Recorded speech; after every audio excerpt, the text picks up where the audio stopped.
mission ordinaire, mais du fait qu'ils soient constitués d'une manière assez spécifique, le plus important, ce qu'on peut dire sur leur rôle, c'est de mettre l'ennemi en insécurité aussi. C'est comme vous le constatez, en fait, nous avions un sérieux problème.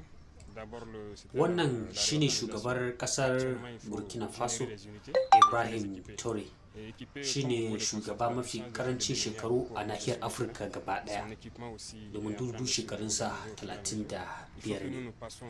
A nan kamar da kuke gani yana karban makamai ne wanda yake ansa daga kasar Rasha. Je pense qu'il y a beaucoup de choses en cours. Des acquisitions sont déjà faites en termes de moyens de combat et tout. Terrestres, surtout aériens aussi. Nous sommes très contents aujourd'hui d'avoir sur notre sol, je peux dire, le drone le plus performant. Mais on ne va pas vous le faire voir parce que c'est aussi stratégique. Beaucoup d'autres choses sont à venir. C'est un montage, on espère qu'il va rentrer en service dans peu de temps.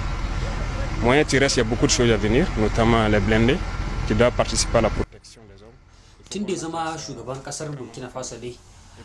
Ya yanke duk wata alaka da turawan kasashen yamma, inda ya kulla kyakkyawar alakarsa da kasar Rasha. Ko a watan Fabrairun da ta gabata nan na wannan shekara ta 2023, shugaban kasar na Burkina Faso ya fatattaki jami'an kasar Faransa daga kasarsa, wanda ya ce suna masa mulkin mallaka ne a fakaice. A dalilin haka shi isa ba sa ga maciji da kasar Faransa a yanzu haka. C'est logique. L'objectif c'est de nous faire plier parce que la ligne qu'on a prise ça ne doit pas contaminer d'autres. Donc c'est un peu l'effet. Donc c'est normal que l'activité terroriste s'intensifie, mais l'idée de nous disperser nos forces, nous empêcher de nous réorganiser, non. Il faut qu'on reste serein, qu'on puisse s'organiser pour faire face. Sinon, si on doit suivre le rythme de l'ennemi, on restera dans la même chose que dans les années antérieures. À courir à gauche, à droite, on ne pourra jamais se restructurer, constituer des unités en mesure de combattre. Donc voilà un peu la dynamique. Et les gens doivent comprendre, ça n'est pas se décourager. Voilà. Ils doivent être fiers plutôt. Parce que tout ce que nous faisons actuellement, c'est vraiment en toute souveraineté, quoi.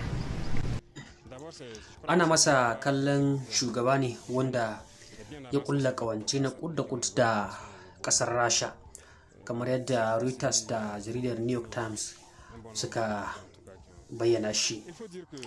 Kuma ana gani alamun haka ne saboda duk lokacin da shugaban kasar ya shiga babban birnin kasar na Ouagadougou, magoya bayansa sai su riga daga masa hannu tare da kuma daga tutar kasar Rasha inda ake masa maraba. Est-ce qu'ils ont proposé une seule banque qui finance notre guerre? Il n'y en a pas. Vous n'irez nulle part dans ce monde-là pour demander de l'argent, pour payer l'équipement, pour financer notre guerre. Même ce que nous avons, il y a des endroits où on veut payer et on nous refuse de nous vendre. Donc, qui va nous financer? Et alors, c'est le peuple qui fait sa guerre. Et donc, tout ce que vous voyez, c'est pour la population. C'est eux qui ont contribué. Donc, toutes les taxes qu'on récupère depuis là, tout ce qui est commandé, c'est la sueur du peuple. Donc, on se doit aussi d'expliquer ça aux masses populaires pour qu'ils comprennent.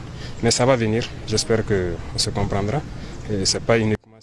Ko a ranar 29 ga watan Yulin nan da ta gabata, a lokacin da aka gudanar da taron kasashen Afirka wanda kasar Rasha ta shirya, shugaba Ibrahim ya bayyana cewa kasarsa ta Burkina Faso tana goyon bayan kasar Rasha, kuma za ta buɗe jakadancin kasar Rasha a kasar ta Burkina Faso wanda aka rufe tun a shekara ta 1992. La population qui a compris, les encourager à continuer de tenir bon et voilà, on aura une armée forte, c'est l'objectif final.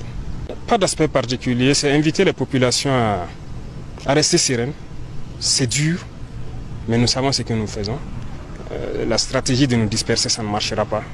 On reste focus, c'est dur. S'il faut reculer pour sauter, on recule pour sauter. Mais on va s'équiper 1000 fois plus que l'ennemi, former, entraîner correctement les troupes et puis partir. C'est vrai que les gens peuvent entendre aussi sur le net beaucoup d'autres intoxications, de trucs. Bon, vous avez l'occasion de constater. Ça va, nous on est très serein, on est en bloc et on avance. C'est ça le plus important. Et même on dit ça aux jeunes aussi de ne pas trop regarder Internet pour croire qu'il y a des soucis au sommet. Non, on avance. Voilà. Donc, tout ce qu'on veut mettre dans la tête des gens, c'est la patrie. Ils doivent se battre pour la patrie.